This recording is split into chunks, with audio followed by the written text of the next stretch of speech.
Hi, everyone. This is America Adapts, the climate change podcast. And so, my fellow Americans, ask not what your country can do for you. Ask what you can do for your country.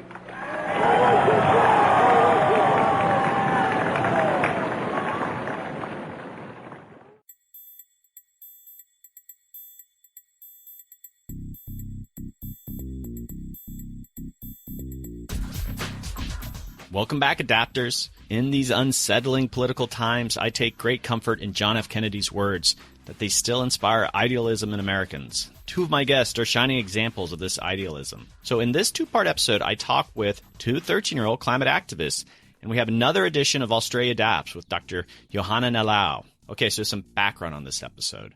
My first two guests actually reached out to me via email, and in their email was this quote: "We've listened to your podcast and haven't heard an episode regarding youth, the generation affected most by climate change." Well, how could I resist getting these two on the podcast? They actually came to Washington recently to lobby their congressional delegation on climate issues, so we coordinated doing an interview at the U.S. Capitol. It was a perfect day for it. I hope their words and idealism inspire you.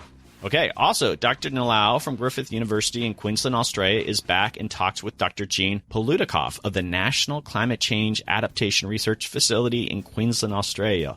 You'll learn more about what Australia is doing on adaptation. Okay, some housekeeping. America Adapts is now a nonprofit organization and seeking financial support from you, our listeners. I want to thank those who have already generously donated through the FlipCause donate page, which you can find in the show notes.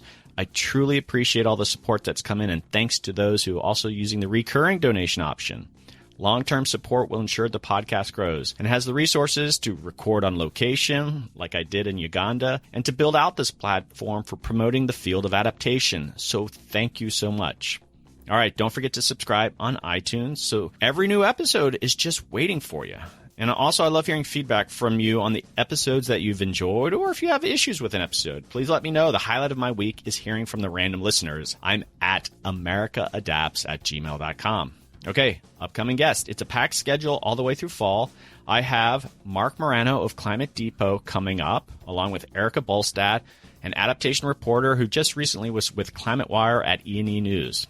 I also have the Graduate School of Design seminar presentations at Harvard University. I went up to Boston to record that. And I have a very interesting conversation with Dr. Pat Michaels, the policy director at the Cato Institute. Think free market adaptation. So some great guests coming up. All right, so let's jump right into this episode.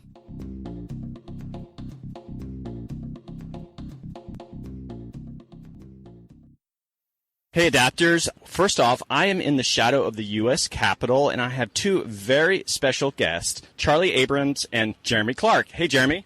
Hello. Thanks for having me. Hello. And I'm Charlie.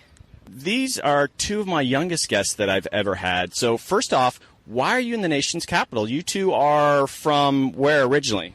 We're from Portland, Oregon. And we're here because we're lobbying with Citizens Climate Lobby.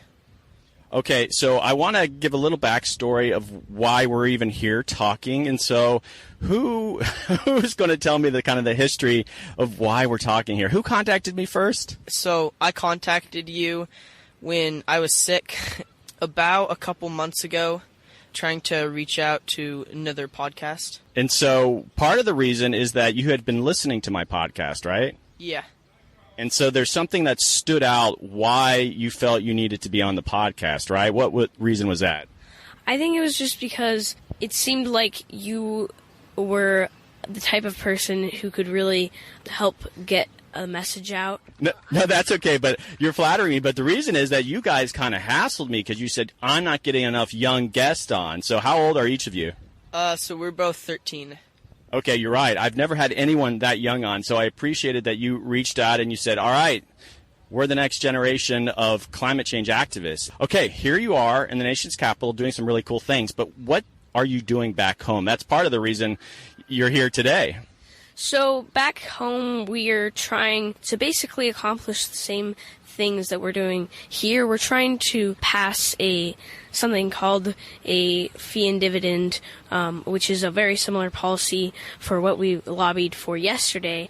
And we're also trying to sort of strengthen our community so that in 3.5 years, or hopefully sooner, we can get back in action on the federal level. That is pretty amazing that you just described some of the legislation that you're trying to pass. Any sort of thing you want to add to what he's saying on why you're here lobbying?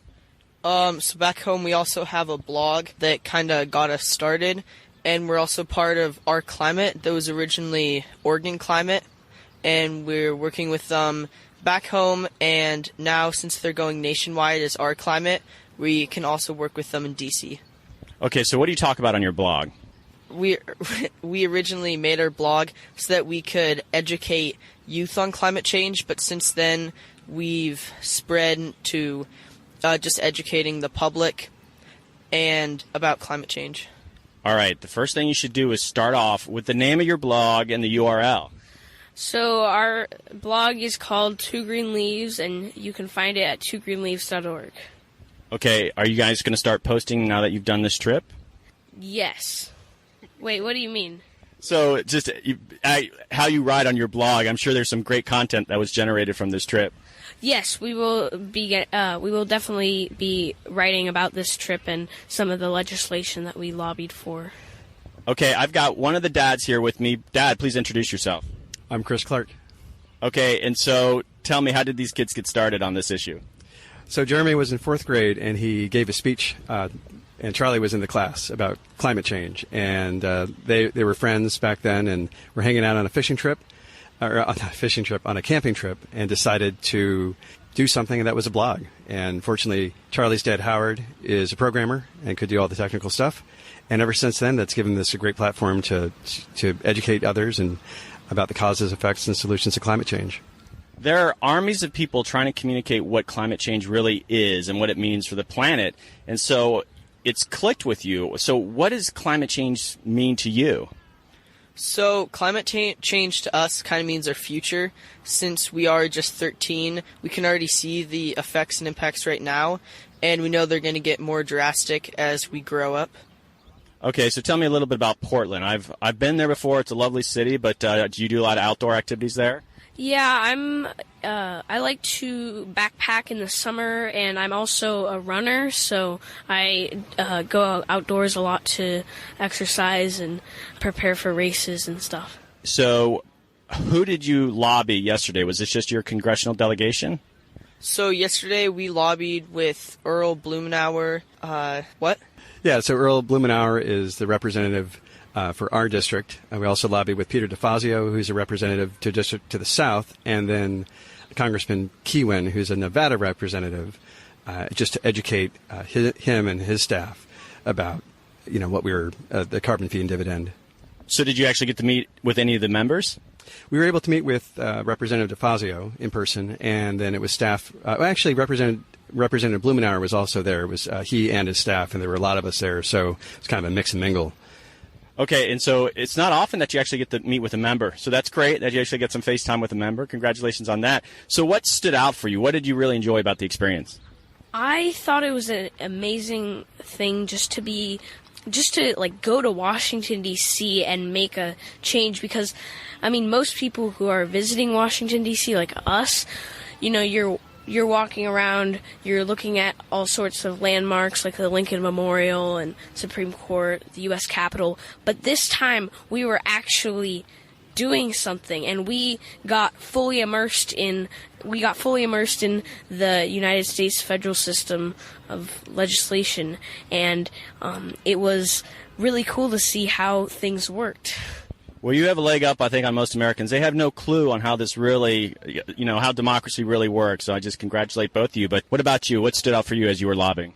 So we've lobbied before a couple times with Our Climate in Oregon. And lobbying there, I lobbied with about 3 other people in Oregon, Salem, Oregon. And then we come here and we have a meeting we have a, what was that called?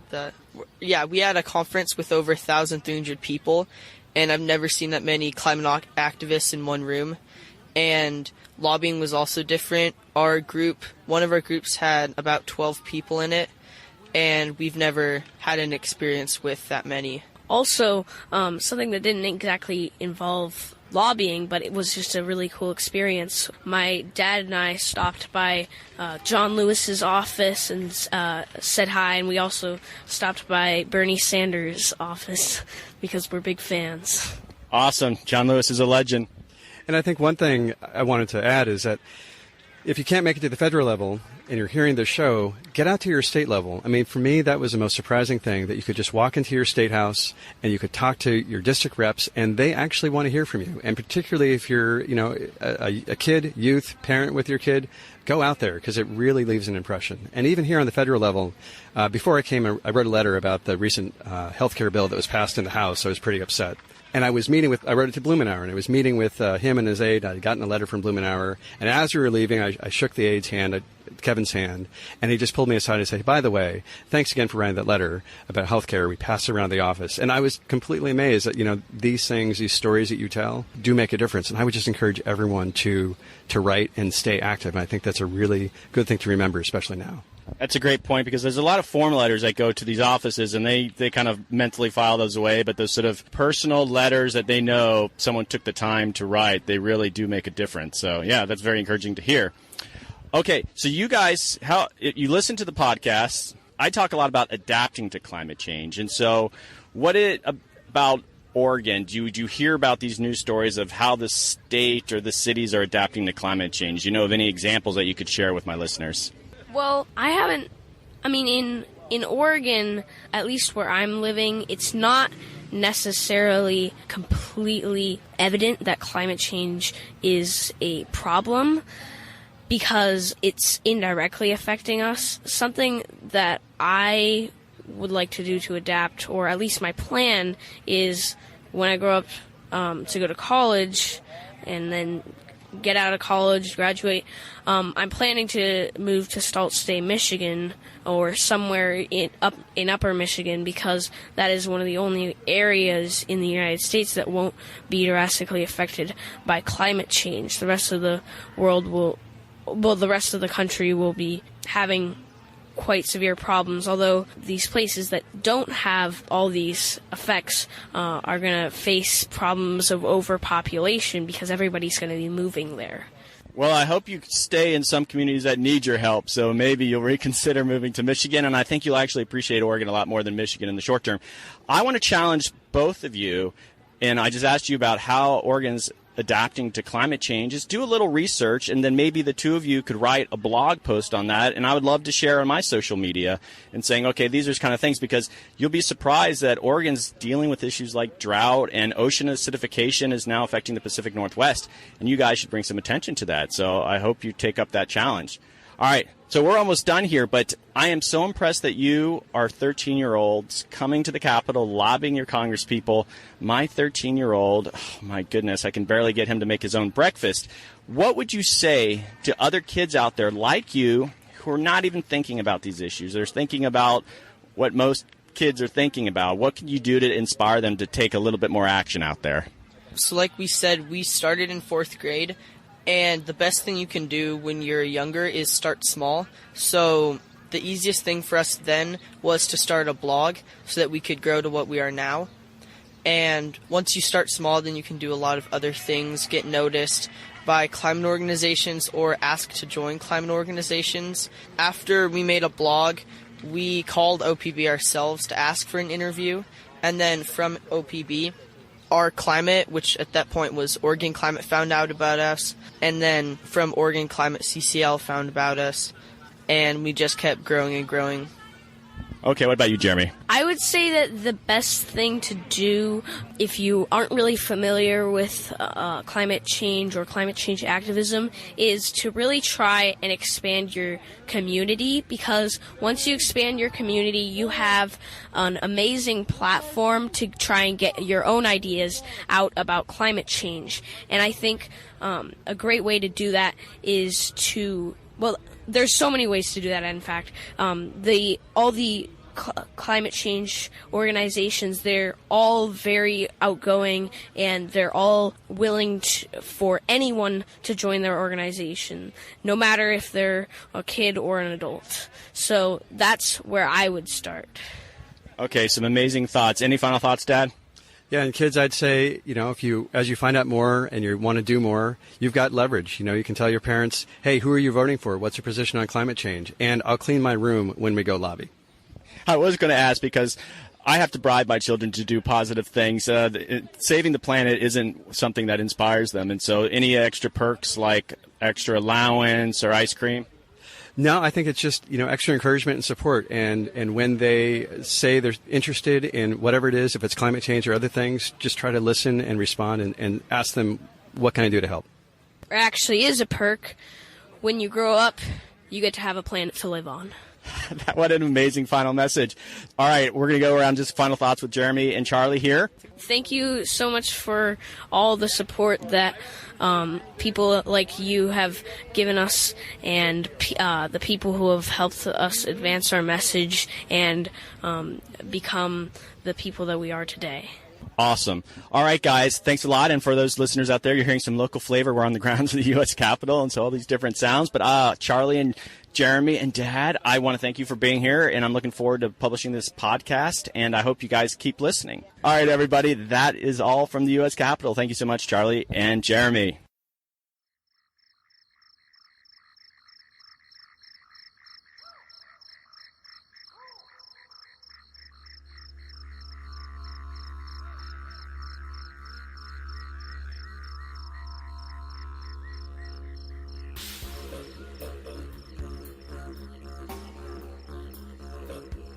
So hi adapters, so this is Dr. Johanna Nalua, and we are coming around the third episode of Australia Adapts. And in this episode I'm interviewing Palutikof. So Chin is the director for the Australian National Climate Change Adaptation Research Facility, which goes by the acronym NCAF. So in this episode, we talk a little bit about how Chin got interested in adaptation research. And so she was previously based in the UK and has been very involved with IPCC processes for a long time. So it's great to have somebody on the show who actually has a long-term experience and can reflect a little bit about how adaptation has changed over time, and especially the kind of interaction between climate science and climate policy as well. And we also discuss the differences between Europe and Australia. So a lot of the times it seems that in Europe a lot of the adaptation planning is quite forward-looking, and so we keep talking about the impacts in 2050, what might happen, whereas in Australia something happens and we're like, oh, it's just another Thursday. So it's quite interesting to have that kind of difference in timescales and the way some of the extreme events and impacts are unfolding. And anyway, so I hope you enjoy this episode, and goodbye. I thought we could maybe discuss how you got interested in adaptation. So I understood that, so you've been, you worked with the UK Met Office before, and you have a very strong background in climate science, which most of us, who've come later to adaptation don't. What made you interested in adaptation in particular? I started out at the University of East Anglia. Well, actually, I didn't. I started out at the University of Nairobi. Oh. So that was my first professional job in the field of, I qualified as a geographer. So my first professional job. Before that, I had worked as a teacher of English as a foreign language. So my first professional job was in Nairobi, and it was at the University of Nairobi, and it was in the Department of Geography. And my PhD was in climate science, so it was urban climatology. It was looking at the potential for enhancement of rainfall due to urban effects, in particular the creation of turbulence. So I worked at the University of Nairobi, and it was a post that was funded in part by the British government under an aid agreement with Kenya. But then Margaret Thatcher came into power, so the wheel goes full circle, doesn't it? So I can see parallels with what's happening in the United States at the present time. But what it meant was that aid agreement was cut off. And so my additional funding, which came from the British government, terminated. And so there I was. I couldn't stay in Kenya. The local salary was not sufficient. It wasn't sufficient for Kenyans. They all had shops and taxis and so forth. But that option was not open to me. So I had to come back. So I got a job at the University of East Anglia, and that was a research job. So there wasn't a lot of formal teaching. It was mainly working on contract research. And as the research base of the European community through the framework, the various framework agreements progressed. So gradually over time I just built up a base in the European community doing research in a series of research projects which addressed mainly around statistical downscaling and how you could use that in order to inform impacts analyses. So I'd already made a shift from being more of a climate scientist towards actually thinking about how you could use climate science through statistical downscaling to actually think about what the impacts were. So that was the sort of first stage. So I was at the University of East Anglia for a very long time. I was there for very close to 25 years, but not close enough to get my 25-year award. Oh. So 24 years and some months I left to go to the meteorological office. But I didn't go as a meteorologist. I went to be the head of the technical support unit for the fourth assessment of Group 2 with Martin Parry, who was the co-chair. Because I don't know if you know how it works, but in the IPCC, each working group has 2 co-chairs, one from a developed country and one from a developing country. And the co-chair from the developed country, his government pays for the or his or her government pays for the technical support unit. So the co-chair was Martin Parry. He was from the UK, so the UK paid for the technical support unit, and it was managed through the meteorological office. They started out with a head of TSU, but that didn't work out. So, who was actually a Met Office employee, but that didn't quite work out. So they did. They advertised the post publicly, and I applied, and I got the job. So then I moved to do that job, and that was about 5 years. And I was coming to the end of that job, and I could have stayed on at the Met Office. I forget how long my contract was. I think it was for 5 years, and I'd done 4 or something. But Griffith University rang me up and said, "We have this bright, shiny job and you haven't applied for it. Why is that?" And I said, "Who are you?" I have to say that I'd never heard of Griffith University at that time. And so that was in adaptation. So that was another shift again. So I would say that in summary, there's never been a burning desire to do more than work in climate change in some area on some capacity. Then I have just moved where the work was that looked interesting. So gradually I've shifted away from the climate science so much and into first the impacts area and then the adaptation area. And so I understood also that you were as the head of the technical support unit for this fourth assessment. So you were part of the team that got the Nobel Peace Prize. Yes, on the wall. The wall is the award. Yeah. So how do you think that did that change how people viewed climate science or the importance of climate change in general? Possibly, yeah. It's very, very hard to know because there's such a strong element of scepticism out there that you're always faced with, that people somehow no longer seem to respect science. They don't. There is no level of respect amongst the general community, I think, or a very low level of respect for science in the general community. And part and parcel, I mean, there are a number of aspects of that. So, for example, I was at a small gathering of friends yesterday, and there was quite a long conversation about immunisation of children. And actually, in that room with 4 people in it, there were all aspects of the debate were represented from, from the 2 extremes. So it's not just climate science. You see it in many areas. And we've just explored the fridge down the corridor, which has many, many different kinds of milk. You know? People have a greater sense of their own ability to manage their environment and their life, I think, than was the case 20 or 30 years ago. And part and parcel of that is the sense that you can understand the science and you can make your own decisions about it. That's right. And climate change science, then there are people who would say to you that they don't believe in the climate science. You know. So what difference did the Nobel Prize make? And I would say, very briefly, perhaps it made people pay much more attention to the IPCC.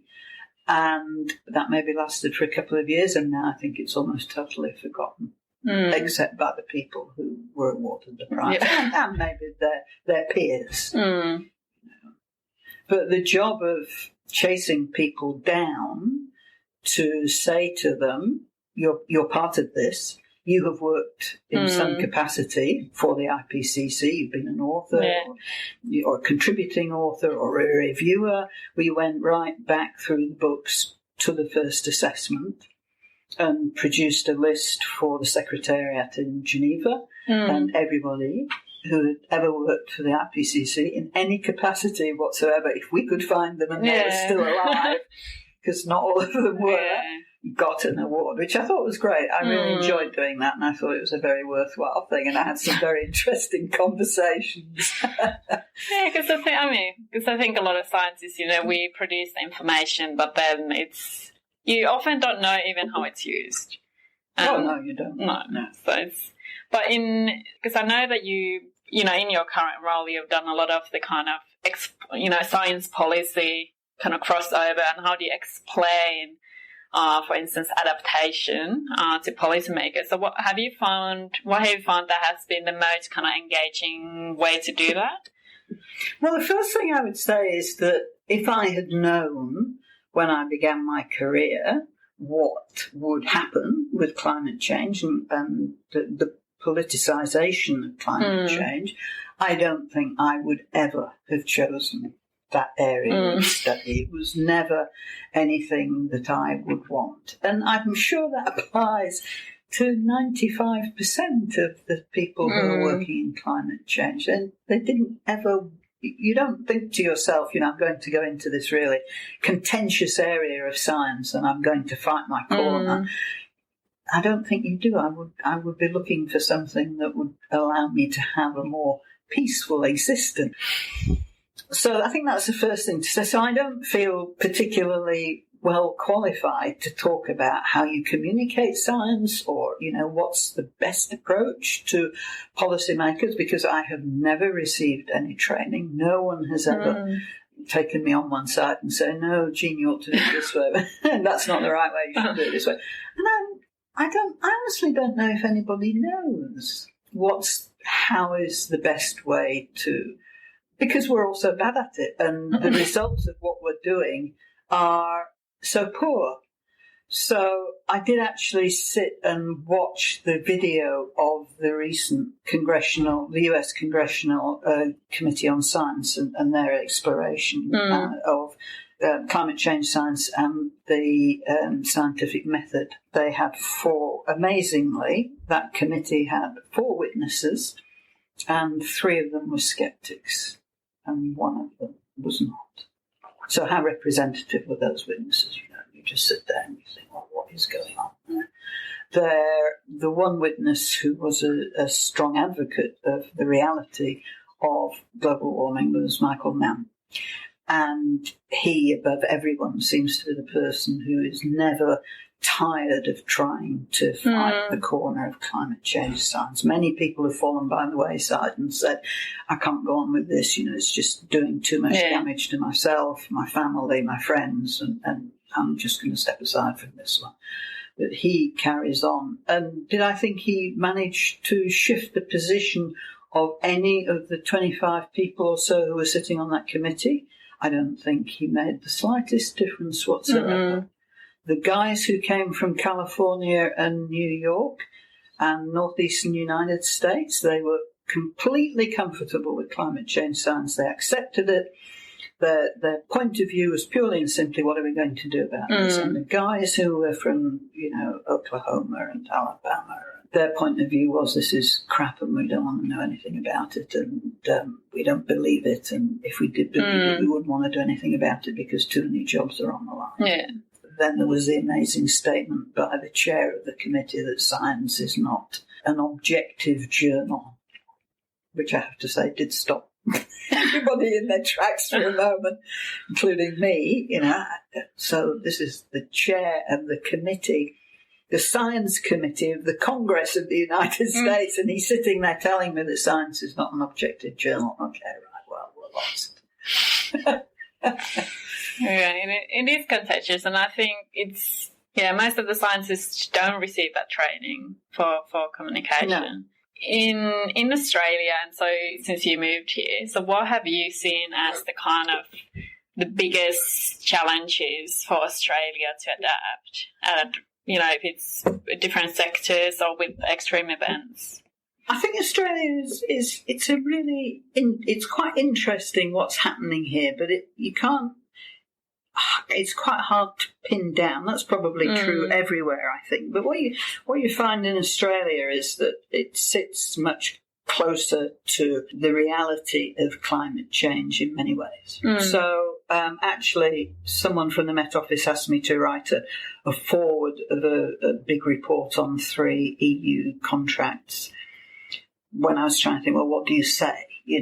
I've just got 1 page of A4. What am I going to talk about? So I did talk about the difference between what's happening here and what's happening in Europe, and it came through quite strongly in just a very sort of superficial reading of the report, that in Europe it's all much more measured. That they're talking about, the models are telling us this, and in 30 or 40 years we expect this amount of warming, and probably the rainfall will do this, and it might be a bit tricky, and we'll have to think about what crops we're growing here. And it's all quite, in a way, it's almost quite academic, whereas here it's not academic at all. It's, oh my God, look at the bushfires in Tasmania this year. Look at the heat wave in Sydney. Look at what's happening in Perth. It hasn't rained, to any extent for 20 years. What are we going to do?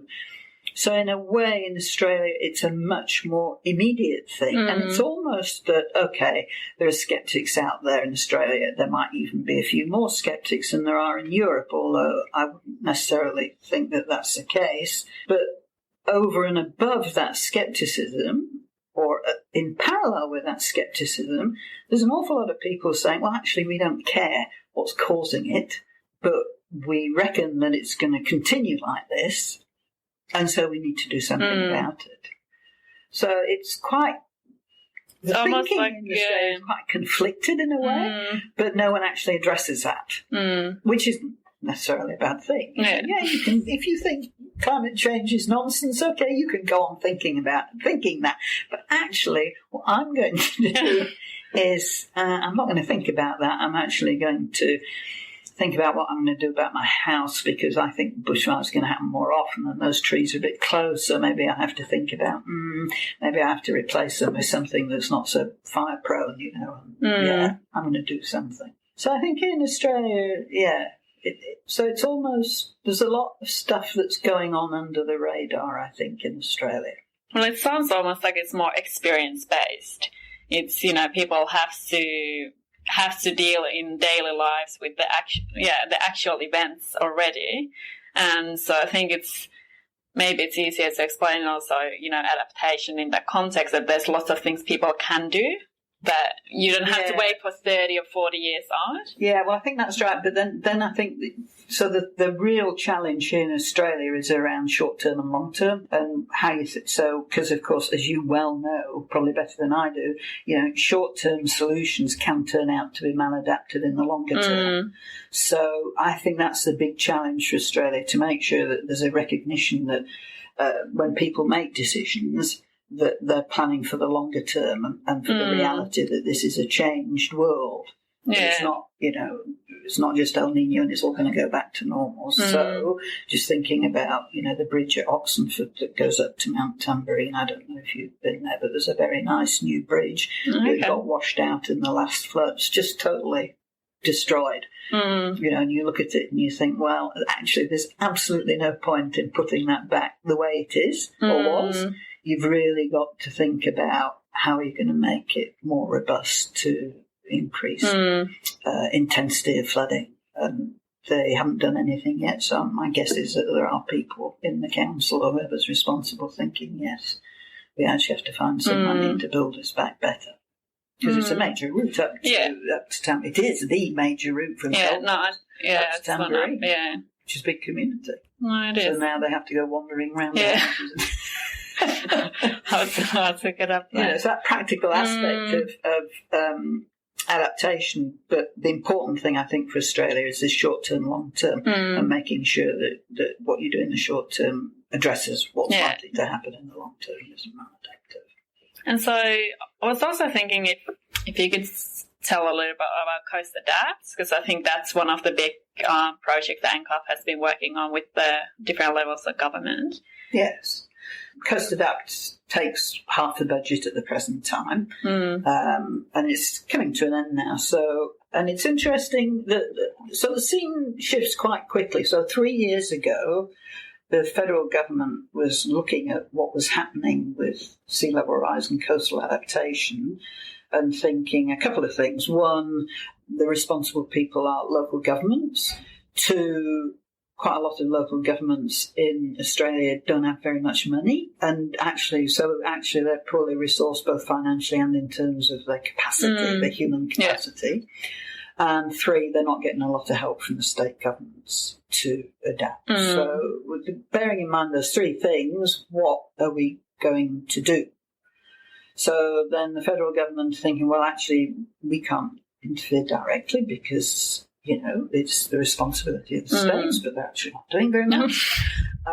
So what can we do? And I think, what they thought is, well, one thing we can do while we're thinking about this a bit more is we can give some money to NCOF and tell them to develop some kind of information resource that will help local governments that are poorly resourced to at least begin to get to grips with the issue of sea level rise and what it might mean for that council, what their risk is, how they can work with the community, and what options there are for them to adapt, how much that might cost them, how feasible is it, how long will it protect them for, etc., all those questions that are on the table.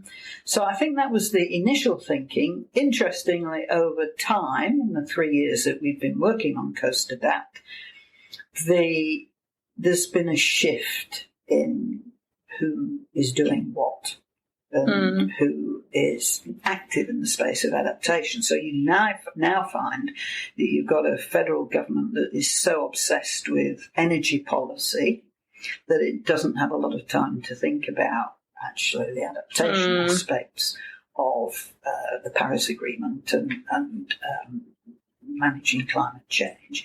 And you've got a bunch of state governments who actually are addressing the issue of climate change quite actively. So if you take the case of Queensland 3 years ago, under the government of that time, which shall be nameless,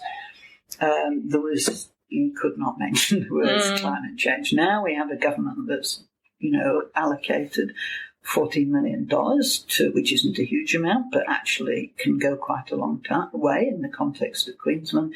It's allocated $14 million for coastal adaptation and in particular local governments to develop strategies for managing sea level rise. So it's been a huge shift in who's doing what and who's thinking about climate change. But while that shift has taken place, Costa Dots has been plodding along, following the pathway that was set out in the development plan way back, that was written 2.5 years ago. So where does that leave Costa Dots? Well, there are still a lot of councils that are not particularly well resourced to think about climate change. So there is a value to it, but probably the audience for Costa Dots has shifted over those 3 years. I think it's now more of a resource for local governments to use to talk to their communities in order to make sure that everybody has the necessary knowledge to be able to think about and talk sensibly about what are we going to do about climate change and sea level rise. Because local governments cannot move without community support. They just will be in such trouble if they try. Yeah. So I think Costa Dots is increasingly over time it will become a resource as a basis for community engagement. And are you because I know I had a look at the Costa Dots website and the resources and the tools, and do you have some kind of, do you have a listing like a community members, or do the people sign up for Costa Dots? Or? No, people don't sign up for Costa Dots. It just sits there because we've never. It's never been clear whether there would be, like all these things, there would be long-term funding for Costa Dots. Yeah. So it had to be a resource that you could actually almost leave alone. Well, it will never be that because you've always got to manage the links and so forth. But with minimal resourcing, it could just be there and be useful to people. Yeah. So we've never made it something that people have to sign up to in order to use. It just is. And the whole thing is open. Okay.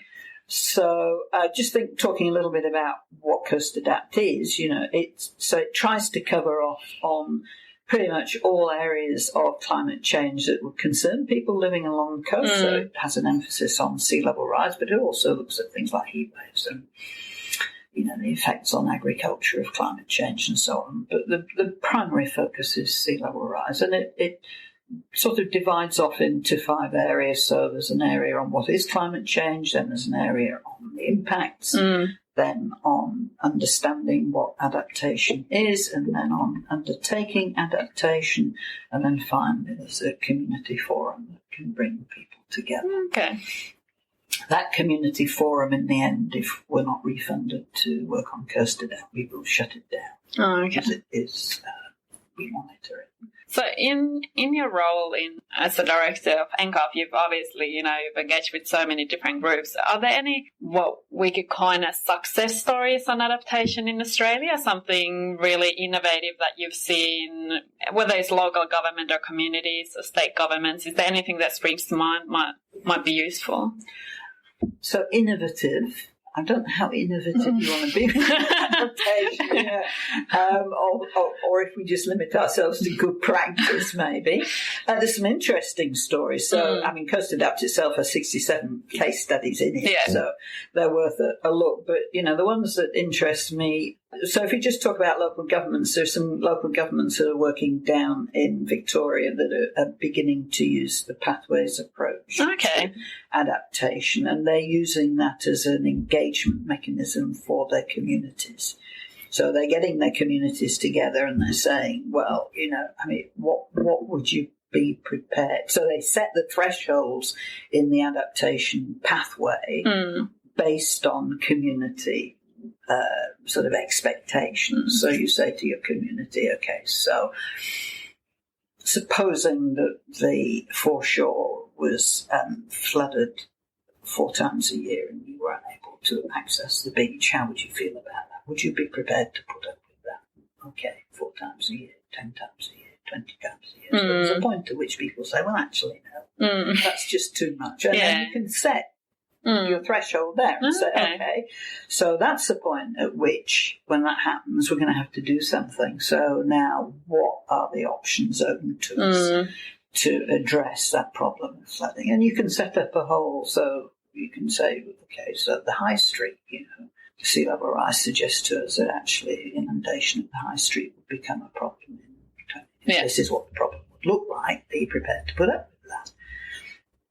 Possibly. Well, this is what it'll look like in 2060. How do you feel about that?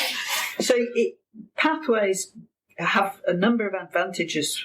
The approach, I think, is a very powerful one. And I don't think it's one that we fully explored.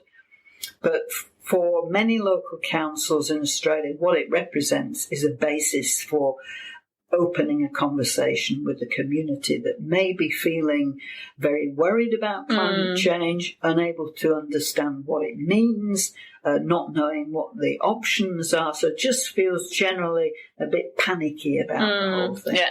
And it's a way for local councils to say, look, you don't need to panic. It's not today's problem.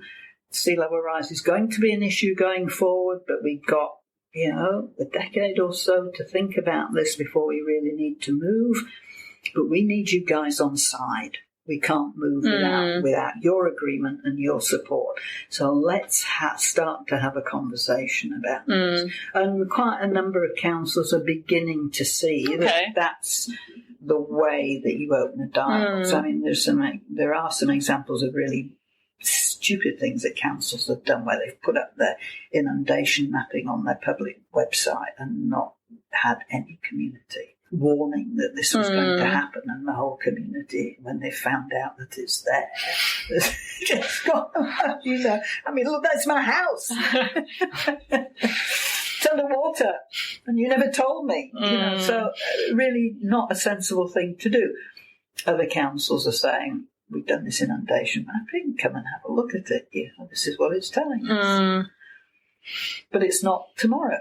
It's 40 years down the line, so let's talk about what's possible. Let's talk about who's going to pay. How are we going to manage this? Because, of course, a huge question internationally is who pays. Yeah. No, I think, and it's in Australia in particular, because the local governments get their rates from people and from the property values as well. Yeah. So I think that's, the legal kind of risk and ramifications of inundation is a big issue. Well, it that's is. All concern for people. Yeah, and of course, then there is the issue, not to be forgotten, of in Queensland of Aboriginal shire councils who have no rate base because all their housing is publicly owned. So how do they manage? So that is a question that we're beginning to think a little bit about. Well, that's interesting. I haven't actually even been aware of that.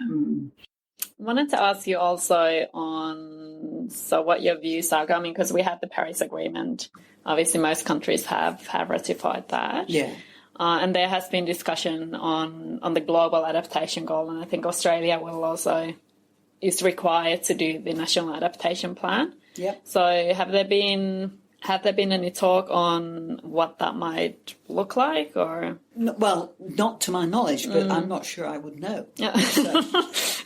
So it doesn't mean that there hasn't been a conversation about it. I mean, at the moment you've got, I don't know if you've had a look at it, but there's the climate policy review that's going on at the present time. I don't know, have you had a look at that? No, I haven't. Well, from where we sit, it's worth having a look, because if you take the draft review, which is now on the government website and open for comment, if you do a search, adaptation is not mentioned once in that document. Not once. It is entirely about the mitigation side. So probably worth putting in a commentary to the review, so making a submission and just not a long submission, just a submission that says this is an astounding document. It doesn't mention adaptation. Very and yet interesting. One of the strengths of the Paris Agreement is that it really brings adaptation to the forefront. So it's rather sad to see that this climate policy review is not looking at adaptation at all.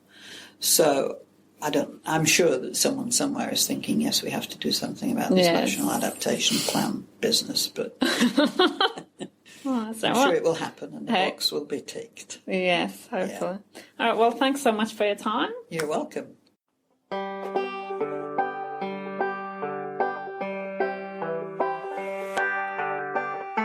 Okay, adapters, that is a wrap to this episode. Thanks to Jeremy Clark and Charlie Abrams. I'm inspired by their actions, and I hope they keep it up. We'll need more of that activism in the coming years. And thanks to Johanna and Dr. Palutikof, Australia is doing some really innovative adaptation work, and we'll continue to highlight it here. I'm also in negotiations to include another occasional segment from another continent and their adaptation efforts. So stay tuned, see if that comes together. Okay, some final housekeeping. Don't forget to join the Facebook page and the Facebook community group. The group is private, but just search for America Adapts and ask to join, and I'll prove you right away. It's a chance to hear insider info on the podcast and see what other listeners are sharing on the wall. Some great conversations have come out of that group. And check out the new website at americaadapts.org. All this information is in my show notes. Links to the website, links to the donate page, all that information. So if you're on your phone, just look down at the show notes and it's all there. Okay, Adapters, I hope you all have a great week. And until next time. You got a light, buddy? Yeah, sure, kid. There you go.